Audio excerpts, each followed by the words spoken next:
je suis Fabienne Pluchart, je suis la directrice du musée Hébert et je suis heureuse de vous accueillir ici au musée Hébert, un des 11 musées du département de l'Isère, qui est situé à La Tronche et qui est la maison d'un artiste, Ernest Hébert, un peintre du 19e siècle, qui avait cette très belle maison de campagne entourée de son parc de 2,5 hectares et qui nous permet de voyager à la fois dans le temps, au 19e siècle, mais aussi en Italie, qu'il adorait et dont on retrouve ici beaucoup de références dans le parc et dans la maison.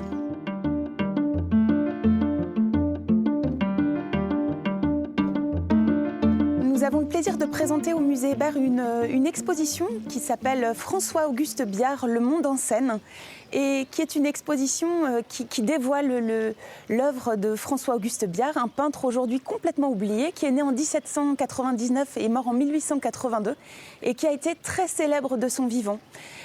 Et donc c'est une redécouverte et le plaisir de partager en fait l'histoire de cet artiste qui à la fois est un artiste qui a représenté la société du 19e siècle, un artiste malicieux, assez critique sur son temps et qui a aussi beaucoup voyagé, qui a été un peintre explorateur et qui est allé dans le Grand Nord, en Scandinavie, qui est allé donc en Laponie, qui est allé en Amazonie et en Orient. Et donc c'est aussi ces voyages que l'on veut faire découvrir aux visiteurs.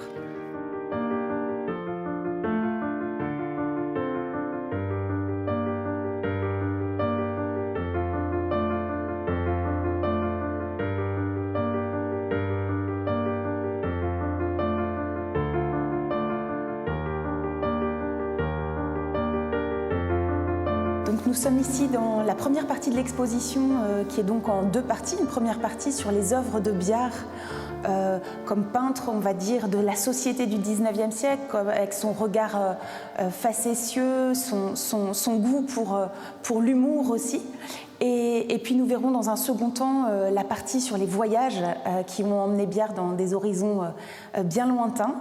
Et j'ai choisi de vous présenter cette œuvre qui s'appelle Mon atelier et qui montre le peintre Auguste Biard dans son atelier. On le voit ici en train de se représenter.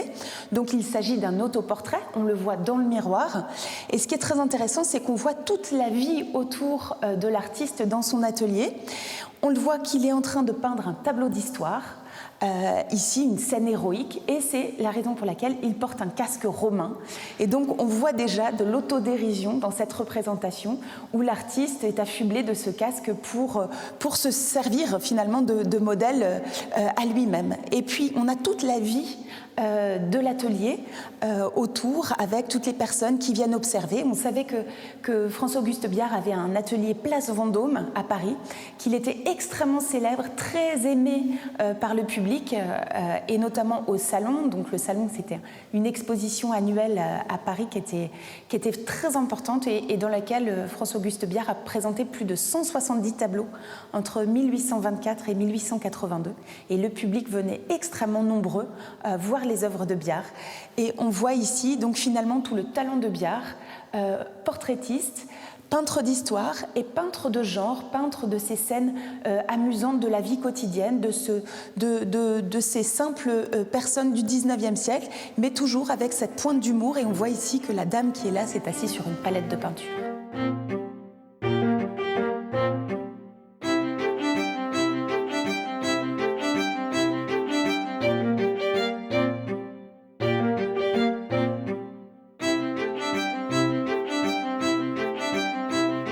Nous sommes ici dans la partie consacrée, la partie de l'exposition consacrée au voyage du peintre qui voilà, dévoile ici une facette complètement différente de son art. Il ne s'intéresse plus au quotidien parisien et en fait à la vie, on va dire à la vie quotidienne de ses contemporains. Il voyage en Orient et ensuite, il va voyager dans ce Grand Nord. Et on a ici un très beau tableau qui représente la baie de la Madeleine au Spitzberg.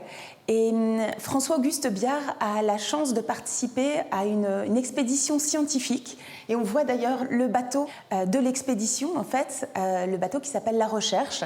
Et il va participer à cette expédition en allant découvrir ce Grand Nord rêvé, ce Grand Nord romantique que peu de personnes ont l'occasion de découvrir au XIXe siècle. Et il va le faire en compagnie de sa compagne qui s'appelle Léonie Donnet, qui est une toute jeune fille de 19 ans.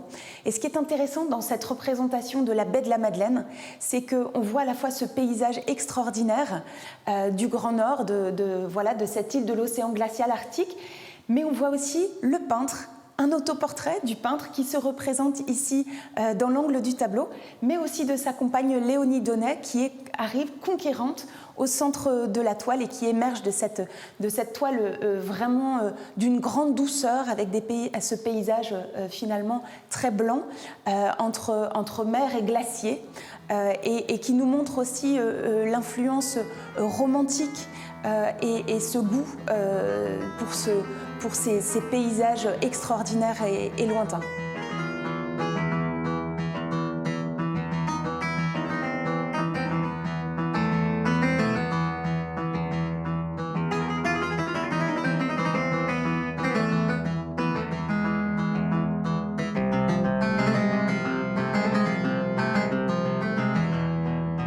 Nous sommes ici dans un espace consacré à un voyage fait par le peintre à la toute fin de sa carrière, lorsque François-Auguste Biard décide de partir en 1858 au Brésil. C'est un voyage, c'est une grande aventure à l'époque et il a très envie de découvrir l'Amazonie, de découvrir ces terres finalement vierges, de rencontrer les peuples autochtones et il s'embarque donc pour l'Amazonie. Avant ça, il arrive au Brésil, où la cour de Pedro II aimerait garder ce peintre illustre et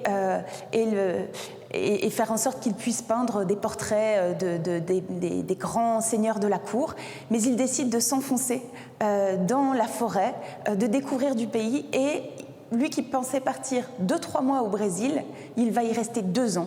Il va aller jusqu'à Manaus, il va aller en plein cœur de la forêt amazonienne où il va rencontrer le peuple Munduruku.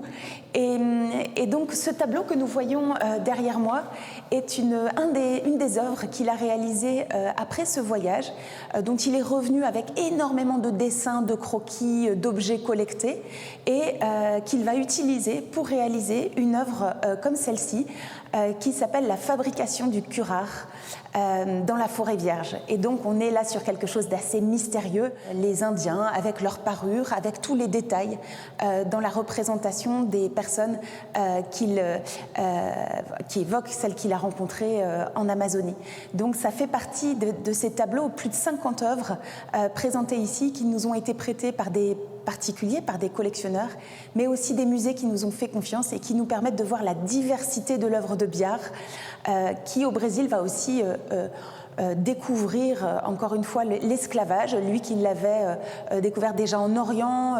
Je vous rappelle qu'en France, l'esclavage aussi est aboli en 1848 et c'est un sujet qui va l'intéresser et au Brésil, il va aussi s'intéresser à ce sujet dont on parle également dans l'exposition.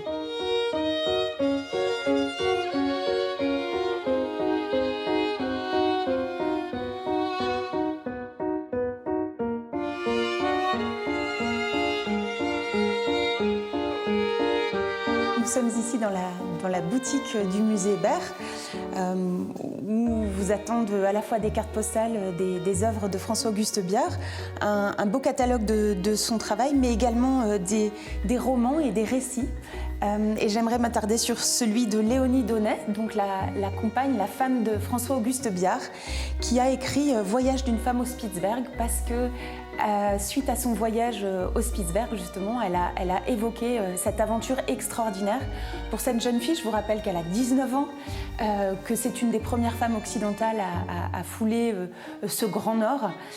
Et elle raconte ses aventures et les difficultés de ce voyage dans ce récit haletant et que je vous invite donc à découvrir à la boutique. Je vous remercie d'avoir suivi cette visite guidée et vous êtes les bienvenus au musée Hébert pour découvrir cette exposition Le musée Hébert est un musée du département de l'Isère qui fait partie du réseau des 11 musées départementaux. Les musées sont gratuits et le musée Hébert vous accueille tous les jours, sauf le mardi, de 10h à 18h. Et une riche programmation autour de l'exposition vous attend et est accessible sur le site internet du département de l'Isère.